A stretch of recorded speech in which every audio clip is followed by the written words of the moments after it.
लघु कथा काम वाली दीपा। हालात से बिकी एक लड़की। ऑफिस से आते वक्त किराने की दुकान पर दीपा ने मुझसे कहा, दीदी अगर घर का कामकाज करने के लिए आपको किसी की ज़रूरत हो तो आप मुझे रख सकती हैं। अभी तो मेरे घर बाई आती है तो फ़िलहाल मैं तुम्हें नहीं रख सकती। अगर आगे कभी ज़रूरत पड़ी तो मैं तुम्हें ज़रूर याद करूँगी, मैंने दीपा से कहा। दीपा हमारी ही कॉलोनी में रहती है। लंबी कद काठी की है, रंग सांवला है, तीखे नैन नक्श हैं, वो काफ़ी आकर्षक लगती है। मैं और मेरे पति विकास एक मल्टीनेशनल कंपनी में काम करते हैं तो हमारे घर के कामकाज बाई के भरोसे ही चलते हैं। दीपा से मिले 1 महीने बाद मेरे घर पर काम करने आने वाली बाई गांव जाने का कहकर काम छोड़कर चली गई। बहुत ढूंढने के बाद भी वो बाई नहीं मिली तो मैंने दीपा को काम पर रख लिया। तुमने इसका बैकग्राउंड चेक किया? जब दीपा संडे को मुझे और विकास को चाय देकर गई तो विकास ने पूछा। नहीं, मैंने चाय की चुस्की लेते हुए कहा। ये किसी एजेंसी से नहीं आई है तो ऐसे में हम इसके भरोसे घर नहीं छोड़ सकते, विकास ने कहा। ठीक है, मैं देखती हूँ, मैंने कहा। विकास दीपा को लेकर थोड़े असहज थे, लेकिन मुझे दीपा पसंद थी। वो घर के सारे काम मन लगाकर और ऐसे करती जैसे ये उसी का घर हो। चाय खत्म करके मैं किचन में गई तो दीपा सब्जी काट रही थी।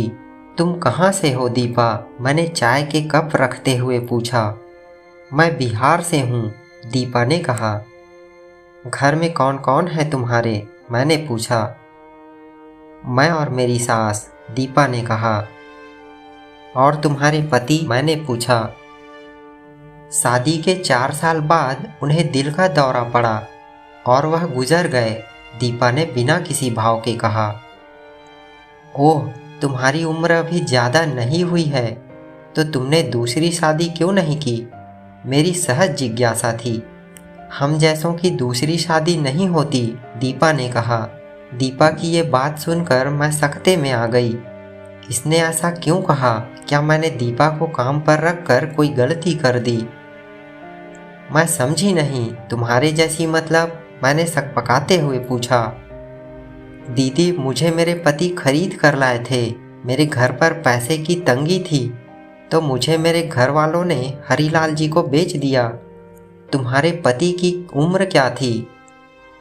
वो 50 बरस के थे, इसी कारण उनका ब्याह नहीं हो पा रहा था। वो एक दलाल के जरिए हम तक पहुँचे और 1 लाख रुपए में मुझे खरीद लिया और मेरे ब्याह के 4 साल बाद वो गुजर गए। जितनी बचत उनके पास थी वो मुझे खरीद लाने में खर्च कर दी थी। तब से मैं और मेरी सास मेहनत मजदूरी करके अपना पेट पाल रहे हैं, दीपा ने कहा।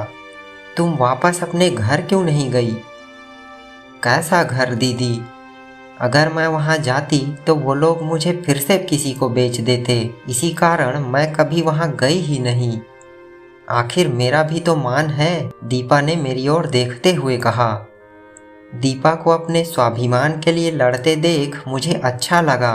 अब इस हालात की मारी के लिए इंसाफ तलाशने मैं कहाँ जाती, लेकिन सोच जरूर रही थी कि किसी और दीपा को यूँ बिकना ना पड़े। तुमने चेक किया क्या दीपा का बैकग्राउंड? विकास ने शाम को लैपटॉप पर काम करते हुए पूछा। नहीं, पर इसकी ज़रूरत नहीं है। हम इस पर पूरा भरोसा कर सकते हैं, मैंने कहा। ना सिर्फ बिहार पूर्वांचल में बल्कि कई ऐसे राज्यों में आज भी यह कहानी प्रासंगिक है। इस कहानी के बारे में आप अपनी राय कमेंट बॉक्स में ज़रूर बताएं। कहानी पसंद आई हो तो चैनल सब्सक्राइब करें ताकि ऐसी कहानियाँ रोज़ाना आपको मिलती रहें। मिलते हैं अगली वीडियो में एक और नई कहानी के साथ। तब तक के लिए नमस्कार।